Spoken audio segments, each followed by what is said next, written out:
Bapak. Shalom semuanya. Puji nama Tuhan, senang sekali bisa berjumpa kembali malam ini dalam ibadah kita di ibadah akhir tahun, penghujung tahun. Bapak Ibu Saudara yang dikasihi oleh Tuhan, saya dalam doa dan pergumulan merindukan sesuatu yang berbeda di tahun 2025 yang akan datang. Dan dengan iman dan doa saya menetapkan bahwa 2025 adalah tahun perkenanan Tuhan, ya, tahun perkenanan Tuhan. Karena itu mari kita sama-sama dengar firman Tuhan pada malam ini untuk kita boleh bersama-sama menyambut tahun perkenanan Tuhan di tahun 2025 yang akan datang. Maka tema yang saya usung untuk 2025 seperti yang ada di kalender Bapak Ibu semua yang sudah dibagikan. Nanti yang belum mendapatkan kalender bisa minta kepada Ibu Nana atau ibu-ibu yang terlibat dalam kepanitiaan begitu, supaya semua terbagi, paling tidak satu keluarga mendapatkan satu kalender, sehingga Anda bisa bersama-sama bergumul dengan saya secara pribadi, tetapi juga bergumul bersama-sama dengan pengurus jemaat untuk tema yang satu ini, bahwa segala sesuatu itu kepada Dia. Nah, untuk menyambut tahun perkenanan Tuhan di 2025, malam ini saya mengajak Bapak Ibu Saudara merenungkan bersama-sama tema ini, ya, langkah hidup yang ditetapkan Tuhan. Mari kita akan sama-sama baca tema kita, 1, 2, 3. Langkah hidup yang ditetapkan Tuhan. Saya berharap Bapak Ibu bisa menangkap pesan Tuhan dengan baik, dan semua pembicaraan dengan sesama, baik lewat grup WA, lewat chat dan sebagainya, diakhiri karena saatnya malam ini kita akan mendengar suara Tuhan berbicara kepada kita, supaya 2025 kita boleh mendapatkan sesuatu yang istimewa dari tahun perkenanan Tuhan. Mari kita akan bersama-sama perhatikan dalam Mazmur 37 ayat 23 sampai dengan 24, ayat yang tidak asing, kita semua hafal, ya. Ada lagunya juga, ya. Mari kita akan baca bersama-sama dengan bersuara. Yang pertama kita akan baca dari terjemahan baru, kemudian dari terjemahan firman Allah yang hidup, dan nanti ayat yang ke-23 di pembacaan yang ketiga di terjemahan bahasa Indonesia masa kini, ya. Di ayat 23 nanti kita akan akhiri bersama-sama terjemahan bahasa Indonesia masa kini. Oke. Saya akan mengajak Bapak Ibu membaca, kita hitung 1, 2, 3. Tuhan menetapkan langkah-langkah orang yang hidupnya berkenan kepadanya. Apabila ia jatuh, tidaklah sampai tergeletak, sebab Tuhan menopang tangannya.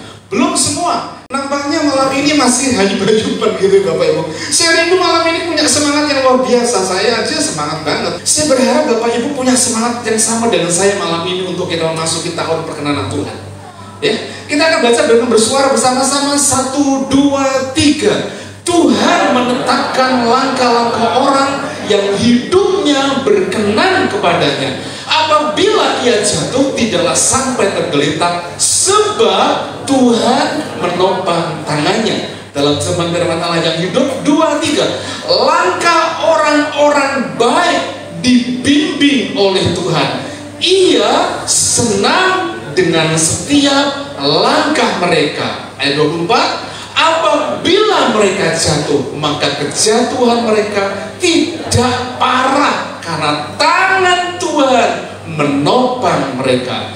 Dalam terjemahan bahasa Indonesia masa kini di ayat 23 saja, 2, 3. Tuhan membimbing orang di jalan yang harus ditempuhnya. Ia meneguhkan orang yang hidupnya berkenan kepadanya. Bapak Ibu Saudara yang dikasihi Tuhan, diberkatilah setiap kita yang selalu membaca dan merenungkan firman Tuhan di dalam kehidupan kita. Nah, kalau bicara tentang langkah kehidupan kita sebetulnya adalah jalan hidup yang kita jalani dalam kehidupan kita sebagai manusia, sebagai orang percaya gitu. Dan kalau bicara tentang jalan, maka sebetulnya hidup kita itu dipenuhi dengan berbagai macam perjalanan. Kalau Anda tadi berangkat dari rumah, ketika ketemu dengan teman, mau kemana? Ketika ketemu di jalan, saya mau ke gereja. Anda sedang mengadakan perjalanan menuju ke gereja. Ya. Ketika siang hari saya ketemu dengan sahabat jalan, Pak Iar mau kemana? Oh, saya mau visitasi di rumah Pak Bambang Sukri. Saya sedang mengadakan perjalanan menuju rumah Pak Bambang Sukri. Sebetulnya setiap kita itu punya banyak sekali perjalanan. Perjalanan rumah tangga, hidup pernikahan, perjalanan studi, karir, perjalanan bisnis dan sebagainya. Iya kan? Dan di perjalanan itu ada decision atau keputusan yang harus kita ambil karena memang mengharuskan kita untuk kita menetapkan sebuah realisasi keputusan yang harus kita lakukan dalam kehidupan kita. Dan di 2025 yang akan datang mungkin ada banyak keputusan-keputusan yang kita jalani dalam kehidupan kita. Dan keputusan itu kadangkala diperhadapkan kepada apa yang namanya challenge atau tantangan dalam kehidupan kita. Dan saya berharap Anda tidak kemudian khawatir, takut, gelisah, atau mungkin mundur dengan challenge tantangan itu, karena justru tantangan yang kita hadapi itu adalah akan menolong kita untuk kita dapat melihat kemurahan Tuhan, tahu perkenanan Tuhan itu dinyatakan dalam kehidupan kita di jalan hidup yang kita tempuh.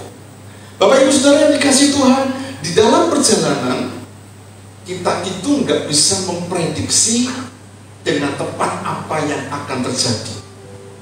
Kalau Anda suka berjalan keluar kota dengan menggunakan mobil, kita berpikir jalan tol menuju Surabaya, menuju Jakarta, oh aman. Ternyata sudah sampai jalan dari Ungaran menuju ke Salatiga menuju ke Solo, ternyata sudah mulai macet. Kita nggak pernah memprediksi sebelumnya, walaupun sekarang ini dengan era Android IT kita dapat lihat sebelum kita jalan mana ya jalan yang enak, jalan yang tidak macet, gitu ya. Beberapa kali Desember ini saya mengadakan perjalanan naik Grab untuk pergi ke Natalan. Dan kebetulan waktu itu Natalan persis dengan datangnya Presiden Indonesia, Pak Prabowo, yang sedang berada di Polda dan juga yang ada di pendidikan taruna itu namanya apa sih? Akpol.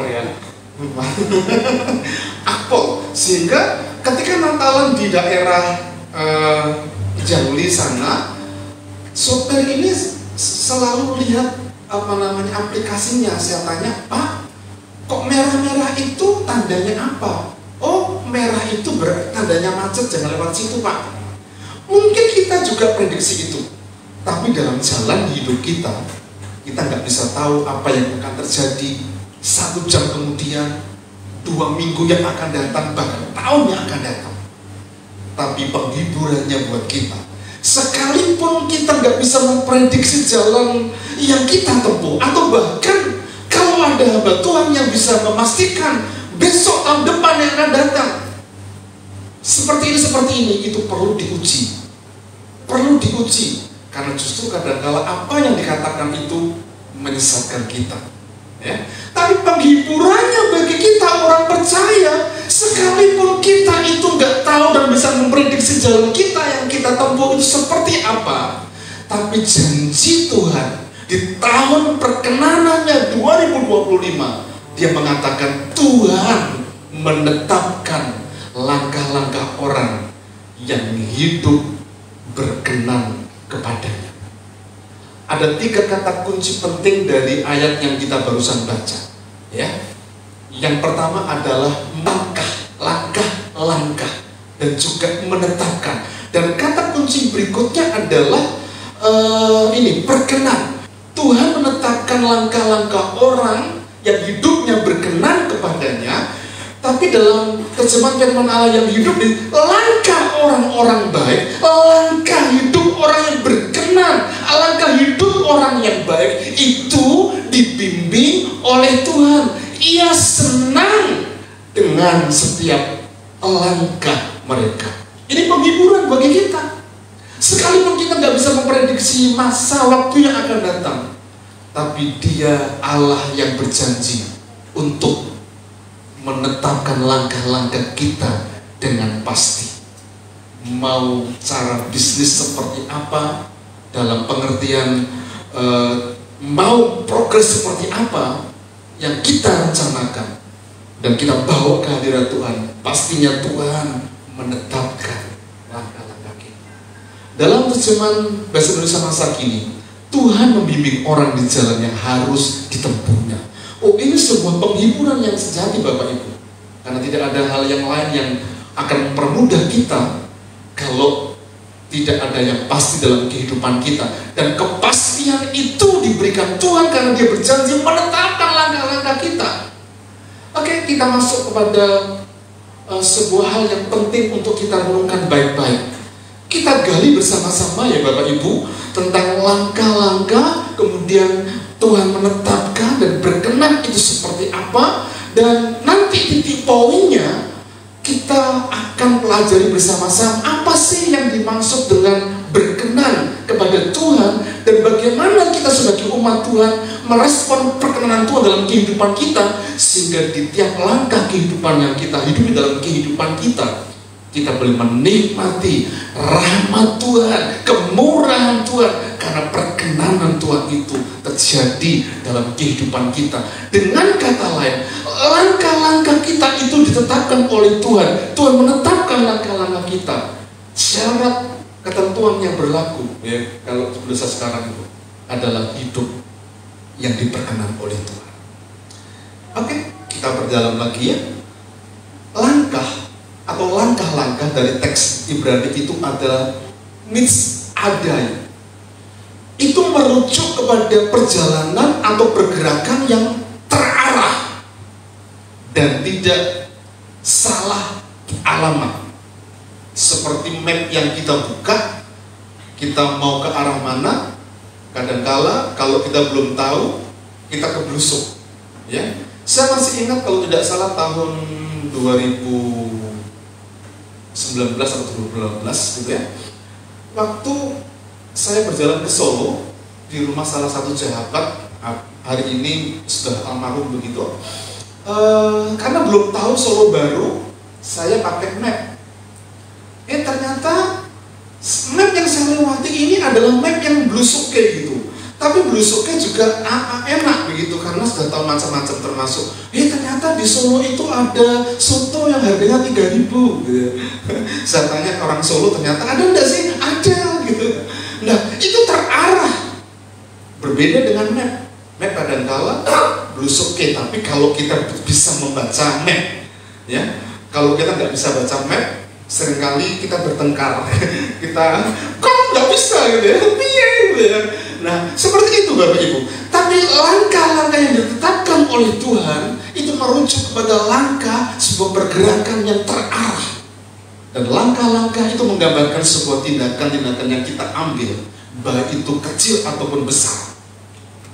Jadi jangan khawatir dengan bisnis yang akan datang yang kita lalui. Sekalipun banyak orang mengatakan di tahun 2025 itu sulit. Di tahun 2023 yang lalu, ketika kita mengakhiri tahun 2023, kita juga mendengar tahun 2024 katanya sulit. Tapi kita bisa melewati Januari sampai Desember di penghujung tahun ini kan? Iya kan? Sama. Jangan percaya kata orang, tapi kata Tuhan. Itu yang paling penting. Karena besar dan kecil yang kita lakukan dalam tindakan kita, Dia Allah yang memberikan direct kepastian yang pasti menentukan arah itu. Dan kalau Tuhan menentukan arah, pasti tidak akan salah. Karena itu tangkap baik-baik. Jangan pernah takut menghadapi situasi kondisi ke depan dalam bisnis kita. Yang kedua, mari kita perhatikan ditetapkan. Dari kata kun, teks Ibraninya itu meneguhkan, menetapkan, dan mempersiapkan. Jadi bukan saja memperhatikan, Allah itu memperhatikan jalan kita, tindakan-tindakan kita yang kecil ataupun yang besar, memberikan arah yang tepat, tapi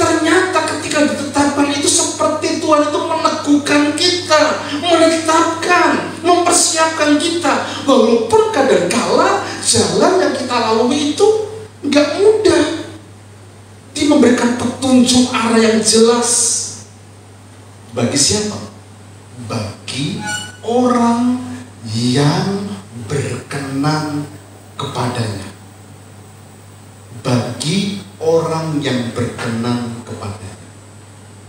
Jadi pertanyaan yang perlu kita renungkan, sudahkah kita hidup berkenan di hadapan Tuhan?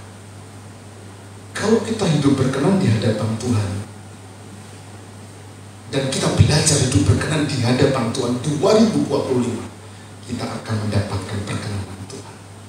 Dan kalau perkenanan Tuhan, favor itu datang kepada kita, wow, itu menyenangkan. Yang ketiga, kita baca dulu ya.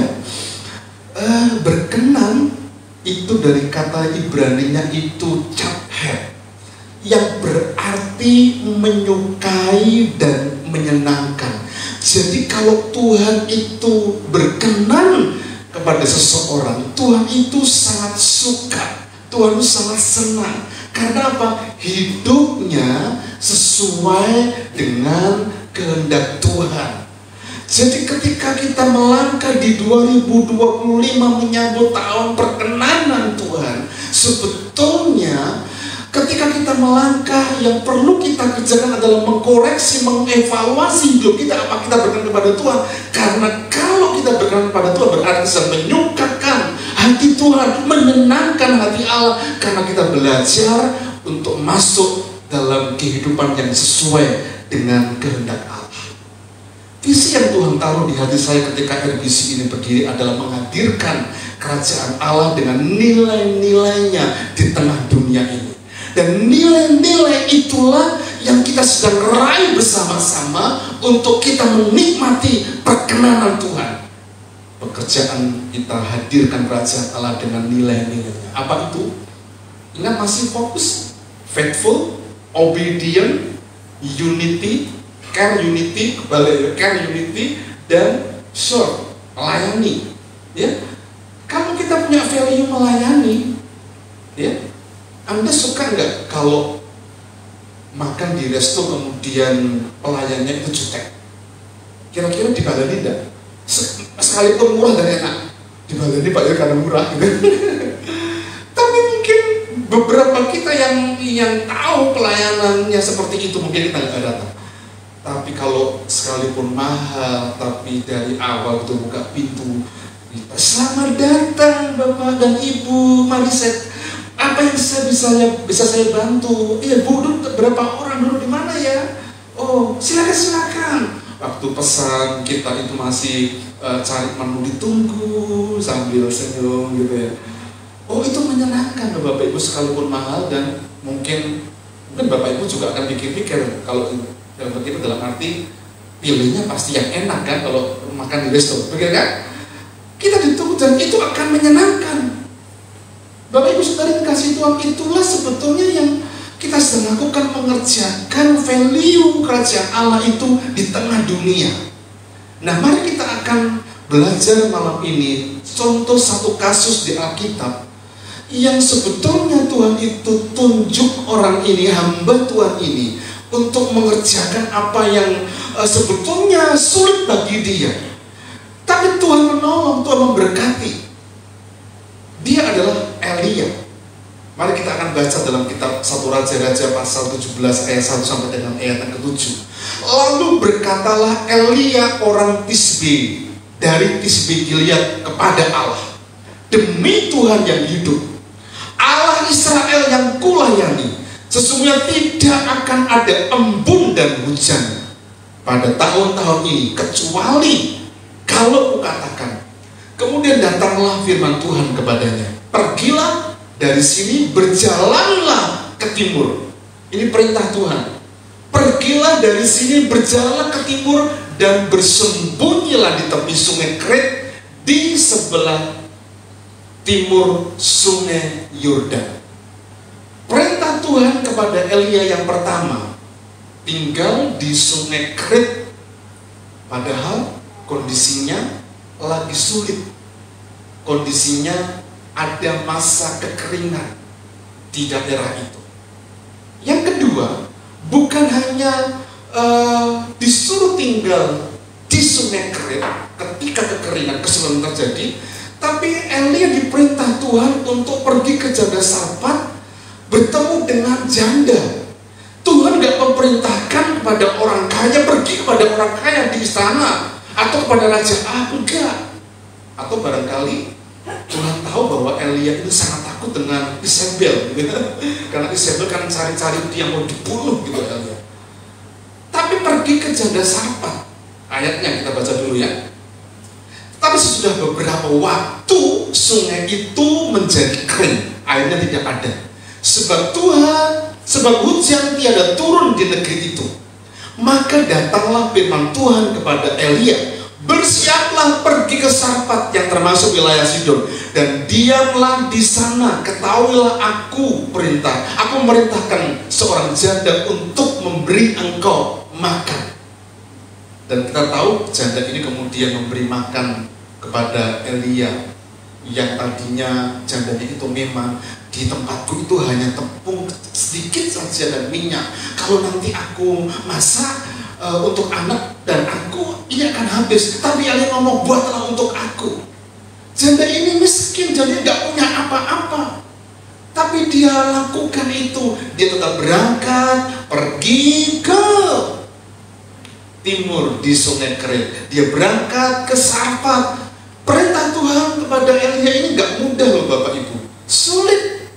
Kemungkinan di tahun 2025 yang akan datang, kesulitan itu mungkin kita hadapi. Tapi jangan lupa, sekalipun tidak mudah, pimpinan Tuhan itu sulit dipahami, tapi tidak pernah salah. Dan akibatnya apa? Ketika Tuhan perintahkan Elia di Janda Sarfat, di Sungai Kerit tadi, ada kejutan-kejutan yang Tuhan kasih. Dia kirim roti, dia kirim daging. Lewat apa? Burung gagak. Tidak pernah dipikirkan dalam masa-masa yang akan datang di bisnis kita, di pekerjaan kita, di waktu-waktu yang akan datang, ketika kondisi keadaan kering, ketika kita dihadapkan kepada sesuatu yang sulit, kalau Anda dan saya berusaha belajar terus hidup berkenan kepada Tuhan, sekalipun Tuhan masuk ke area yang tidak mudah, Tuhan suruh itu, gak pernah salah. Dia tetap menolong kita, karena sekalipun kita nggak memahami, Tuhan mengapa seperti ini, mengapa sulit dipahami. Tapi jalan Tuhan itu nggak pernah salah dalam pengiriman kita kepada Tuhan. Bapak Ibu Saudara yang dikasih oleh Tuhan, mari kita belajar dan kembali kepada ayat ini sekarang. Kalau Elia tadi mengikuti apa kata Tuhan, di Sungai Kerit ada kejutan. Di Janda Sarfat tadi juga yang tadinya dia betul-betul lapar, tapi mendapatkan makanan, dan dia dipakai oleh Tuhan untuk memberkati janda itu. Karena sejak ketika janda ini melayani Elia, roti atau tepung dan buli-buli itu nggak pernah habis untuk dimasak. Diberkati aku sampai tibalah musim menuai karena hujan turun. Mari kita kembali kepada ayat ini, ayat emas kita. Tuhan menetapkan langkah-langkah orang yang hidupnya berkenan kepada. Hidupnya berkenan kepada. Saya berharap Bapak Ibu menangkap pesan ini dengan baik. Kita terus berusaha supaya hidup kita berkenan kepada Tuhan, supaya langkah-langkah yang kita jalani itu pasti Tuhan yang memimpin, Tuhan yang menolong, Tuhan yang meneguhkan dalam kehidupan kita. Maka yang pertama yang perlu kita belajar adalah kata perkenanan Tuhan itu seperti apa sih? Berkenan itu sama dengan ketika seorang raja memberikan tongkat emasnya ketika kita datang kepada raja itu dan kita nggak diundang. Dalam kitab Ester, kalau Anda baca kitab Ester, di kitab Ester itu sangat menarik, dari pasal pertama sampai ke pasal-pasal terakhir tidak pernah kita mendapati kata Tuhan di situ. Pernah membaca enggak kitab Ester, Baris? Enggak pernah. Kenapa enggak pernah? Siapa yang pernah membaca? Ya. Di situ tidak pernah ada kata Tuhan. Ayo baca, ya. Baca, cari. Nanti kalau ketemu kata Tuhan, Pak, ya ada loh kata Tuhan. Saya traktir makan soto. Nah, ceritanya seperti ini. Saya nggak akan baca, cuma menyikat waktu. Orang-orang Yahudi itu ada dalam penindasan yang disepakati dalam kesepakatan Haman ketika dalam pemerintahan Raja Ahasveros. Raja Ahasveros itu juga memang punya ya putri gitu yang diangkat, salah satunya adalah Esther. Nah, ketika Mordekai, ini pamannya Esther, itu menerima sebuah ancaman yang diberikan kepada dia karena Haman itu ingin menghabisi orang-orang Yahudi, tempat di mana tinggal, di mana Raja Ahasveros memerintah. Dan Esther punya pergumulan ketika diperhadapkan kepada masalah itu dan dia dilapori oleh pamannya. Esther sudah bertindak. Dia mengajak seluruh orang-orang Yahudi, besar kecil sampai kepada ternaknya, untuk jangan kasih makan. Aku pun gak makan. Supaya apa? Supaya ada perkenanan dari raja kepadaku ketika aku menghadap, karena aku sudah lama gak dipanggil oleh tuanku. Maka ketika Esther ini datang, gak dipanggil, taruhannya adalah nyawa. Ayat ini, semua pegawai raja serta penduduk daerah-daerah kerajaan mengetahui bahwa bagi setiap laki-laki atau perempuan yang menghadap raja di pelataran dengan tiada dipanggil, hanya berlaku satu undang-undang. Apa Bapak Ibu? Hukuman mati. Hanya orang yang kepadanya raja mengulurkan tongkat emas yang akan tetap hidup. Dan aku sudah 30 hari tidak dipanggil menghadap raja. Ini pergumulan Esther. Hukumannya adalah mati ketika Raja Ahasveros itu nggak mengulurkan tongkat emas. Tapi doa, pergumulan, puasa yang mereka lakukan itu membuahkan hasil. Karena itu mereka karena itu Esther betul-betul senang karena diperkenan. Nah, diperkenannya seperti itulah yang sebetulnya Allah kehendaki dalam kehidupan kita. Ada tongkat emas, ada nilai yang memang Allah senang buat kehidupan kita, gitu ya. Ayat yang kedua dari pasal yang kelima. Ketika raja melihat Esther sang ratu berdiri di pelataran. Perhatikan Bapak Ibu, apa yang dikatakan di situ? Berkenanlah raja kepadanya, sehingga raja mengulurkan tongkat emas yang di tangannya ke arah Esther. Artinya apa? Diperkenan untuk datang. Ya, diperkenan untuk datang. Lalu mendekatlah Esther dan menyentuh tongkat itu. Artinya apa? Ada sesuatu yang kita dapat garis kesimpulan bahwa ketika kita diperkenan oleh Tuhan, ada tongkat emas yang diulurkan oleh Tuhan Raja di atas segala raja. Yang tongkat emas itu adalah simbol di mana kita diperkenan Tuhan. Dan kalau kita diperkenan Tuhan, tadi Alkitab mengatakan apabila ia jatuh tidak sampai tergeletak. Jatuh itu mungkin ada masalah, jatuh itu ada persoalan, jatuh itu ada hal-hal yang menyulitkan kita. Tapi tidak sampai kita tergeletak karena Tuhan menopang kita. Dan perkenanan itulah yang akan memampukan kita untuk kita menikmati berkat kasih karunia dalam keluarga, rumah tangga kita, bisnis kita, dan sebagainya. Karena itu malam ini yang pertama yang mari kita sama-sama evaluasi dan merenungkan baik-baik bahwa perkenanan Tuhan itu mengharuskan kita untuk kita percaya dan hidup di dalam iman. Hidup yang berkenan kepada Tuhan dimulai dengan iman kepadanya. Karena tanpa iman tidak mungkin menyenangkan Tuhan. Ada ayatnya Bapak Ibu. Ibrani pasal 11 ayat 6a. Kita baca sama-sama yuk. 1, 2, 3. Tetapi tanpa iman tidak mungkin orang berkenan kepada Allah.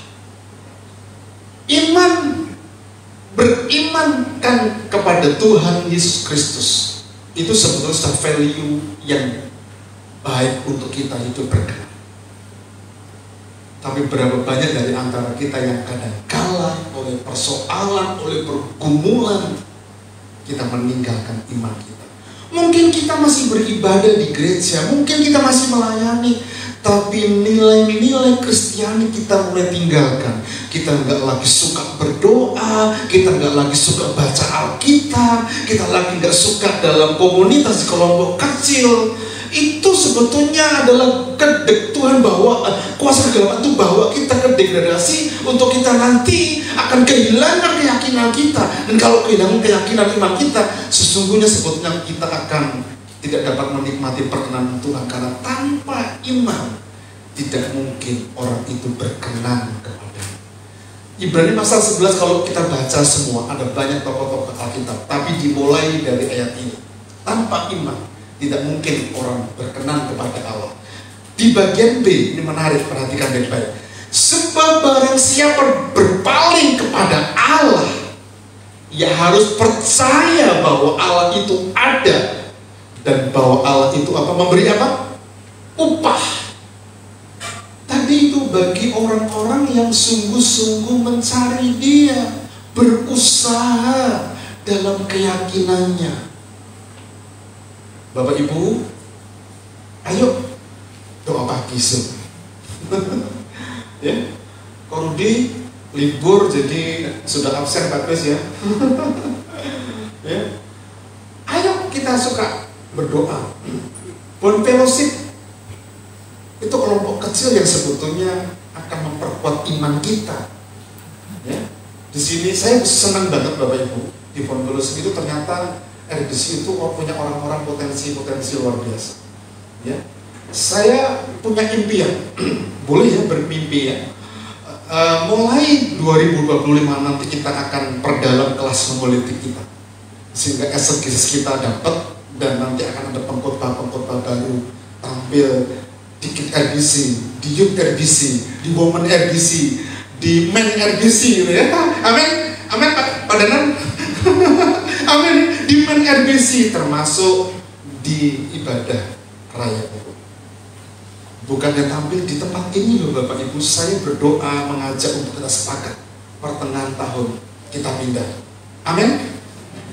Nah, semangat kan? Pertengahan tahun kita pindah. Pak ya, bisa nggak ya? Bisa. Kalau kita hidup berkenan bersama Tuhan. Ya. Kalau upahnya itu menarik, ini kita seringkali kita nggak hanya pengennya upah, tapi lupa untuk hidup berkenan dan mencari dengan sungguh-sungguh. Ini yang pertama yang perlu kita renungkan baik-baik. Hidup iman kita harus tetap melekat kepada satu-satunya Tuhan dan Juru Selamat. Maka tahun perkenanan Tuhan itu akan nyata dalam kehidupan kita. Yang kedua, ini yang saya sampaikan, yang kedua ini adalah sebetulnya embrio dari dosa. Ya. Dosa yang lahir kemudian. Apa itu? Menanggalkan keakuan, ego, aku. Itu sebetulnya adalah embrio besar untuk lahirnya dosa-dosa yang akan datang tentang keakuan. Jadi hidup yang berkenan adalah berani menanggalkan keakuan kita. Kalau bicara tentang keakuan, masing-masing kita di rumah, di pekerjaan, di bisnis kita juga seringkali nggak kalah untuk mau diakui, ya. Dan rencana Tuhan seringkali tidak terwujud oleh karena apa? Digagalkan oleh karena ego yang terjadi dalam kehidupan ini. Lah, ego atau keakuan dari teks Yunani-nya itu ego yang berarti saya, I, me atau my, yang digunakan untuk sebuah penegasan sebetulnya Dan secara sederhana, ego itu adalah perspektif tentang diri kita, konsep individu tentang diri kita, atau saya dengan segala keberadaan saya. Bahkan dari zaman ke zaman, yang menjadi penyebab gagalnya rencana Allah dalam hidup manusia adalah karena ego. Pertengkaran kecil ataupun besar dimulai dari apa? Ego. Suami istri bertengkar oleh karena ego. Hari ini kamu pakai baju ini, mah? Enggak, aku mau pakai baju ini. Bensin be aku toh, mah? Enggak, gitu. Jadi ribut. Ribut akibatnya datang ke gereja telat, gitu ya. Ya. Itu hal-hal kecil, tapi kalau kita nggak tanggalkan itu, jadi sebuah persoalan. Nah, di Alkitab itu ada cerita klasik yang tentunya Bapak Ibu tahu tentang dalam kitab Kejadian. Kita baca ya, kita baca dulu. Jadi pasal 2 ayat 16 sampai 17 ya. Lalu Tuhan Allah memberi perintah ini kepada manusia. Ya, pada manusia belum ada nama, belum ada dikasih nama. Semua pohon yang ada di taman ini boleh kau makan buahnya dengan bebas, tapi pohon pengetahuan tentang yang baik dan yang jahat itu janganlah engkau makan buahnya, sebab pada hari engkau memakannya pastilah engkau mati. Ya, pada hari memakannya engkau pasti mati. Kemudian kita akan sambung dalam Perjanjian pasal 3 ayat 1 sampai dengan ayat yang ke-7. Adapun ular ialah yang paling cerdik dari segala binatang di darat yang dijadikan oleh Tuhan Allah. Ular itu berkata kepada perempuan itu. Jadi ada sebuah jarak. Kalau tadi itu dikatakan kepada Adam saja, perempuan belum ditaruh di sisi Adam. Baru ketika Adam itu tertidur, diambil tulang rusuknya, kemudian ditaruh di sisi Adam, dan kemudian inilah dia tulang dari tulangku dan daging dari dagingku. Jadi sebetulnya wanita itu diambil dari bagian penting dari pria, ya, daging dan tulang. Inilah dia dari tulang-tulang. Inilah dia dari tulang dan tulangku, daging dari dagingku. Ya. Disebutlah perempuan, yaitu Hawa. Dan pasal 3 ini perintah itu sudah didengar oleh Adam, tapi Adam nggak menyampaikan kepada Hawa, atau mungkin tidak dicatat menyampaikan, sehingga ayat ini kan bilang begini, tentulah Allah berfirman, kata perempuan itu. Ular itu berkata kepada perempuan itu, tentulah Allah berfirman. Ternyata perintah yang didengar, perintah yang disampaikan Allah kepada Adam itu, iblis yang berbentuk ular itu juga tahu. Tentulah Allah berfirman. Berarti dia tahu kan, semua pohon dalam taman ini jangan kamu makan buahnya. Bukan, ya, bukan. Itu adalah kalimat yang sebetulnya provokatif loh Bapak Ibu, provokatif. Silakan ambil aja gitu ya. Ayat yang kedua, lalu sahut perempuan itu kepada ular itu, buah pohon-pohon dalam taman ini boleh kami makan. Ternyata Adam sudah men-sharingkan, ya. Tetapi tentang buah pohon yang ada di tengah-tengah taman itu, Allah berfirman, jangan kamu makan ataupun raba buahnya, nanti kamu mati. Jelas perintah Tuhan. Hawa tahu itu, nanti kamu mati. Tapi ayat yang keempat, tetapi ular itu berkata kepada perempuan itu, sekali-kali kamu tidak akan mati. Tetapi Allah mengetahui bahwa pada waktu kamu makannya, matamu akan terbuka dan kamu akan mengerti, akan menjadi seperti Allah, tahu tentang yang baik dan yang jahat. Kalimat itu yang digelontorkan oleh iblis dari masa ke masa. Kamu pengen jadi hebat, ya? Pernah ingat enggak? Jenderal 1, Jenderal 2, Jenderal 3 pada era yang lalu saya pernah cerita. Oke. Jenderal iblis yang pertama itu dipanggil atau bolehlah bulan-bulan dipanggil, tapi dalam sebuah meeting begitu, jenderal 1, jenderal 2, jenderal 3. Sekarang saya mau kasih kalian tugas, buat strategi supaya manusia itu jatuh dalam dosa. Jatuh dalam dosa. Oke. Kemudian meeting berikutnya, jenderal pertama datang. Ya, saya mau laporan. Ya, silakan menyampaikan. Saya sudah tahu strategi yang paling baik untuk menjatuhkan manusia. Saya akan kasih manusia itu kekayaan yang banyak, melimpah ruah. Waduh, itu kuno, kata pemimpinnya, kata manajernya. Ya, itu kuno. Dari sejak zaman dulu sudah biasa manusia itu jatuh dalam kekayaan, melimpah ruah. Oke, kamu apa? Jenderal yang kedua. Yang kedua ngomong, strategi saya berbeda dengan teman saya itu. Saya akan kasih mereka manusia itu. Kalau wanita saya akan kasih cowok ganteng dan kaya. Kemudian kalau dia cowok saya akan kasih cewek yang cantik, yang gitar Spanyol gitu ya. Bodinya dan menyenangkan gitu. Pokoknya saya akan kasih manusia itu seksualitas yang membuat mereka buta, gak melihat kebenaran yang Allah ajarkan gitu. Semua terpelongo sebetulnya melihat presentasi dari jenderal kedua. Itu pun masa lalu, itu biasa katanya.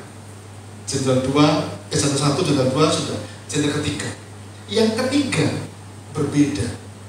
Silakan buat presentasi apa yang kamu akan lakukan untuk manusia. Saya berbeda, jenderal. Saya akan kasih kesibukan manusia itu di gereja. Suka melayani, suka beribadah, tampil di mimbar untuk melayani gitu. Duh, kok bisa? Iya, karena kalau orang itu sudah masa posisi yang tinggi, akan jatuh kepada kesombongan. Wah, itu ciamik kamu, hebat kamu. Bapak Ibu, sering kali hal yang sama itu digelontorkan dan menangkap itu ketika dalam posisi yang tinggi kita masuk dalam area yang satu ini, ego, sebuah kesombongan. Padahal semakin orang itu diangkat tinggi harus semakin rendah hati. Semakin orang itu diberkati harus semakin belajar untuk rendah hati. Dan itu perkenanan Tuhan dalam kehidupan kita.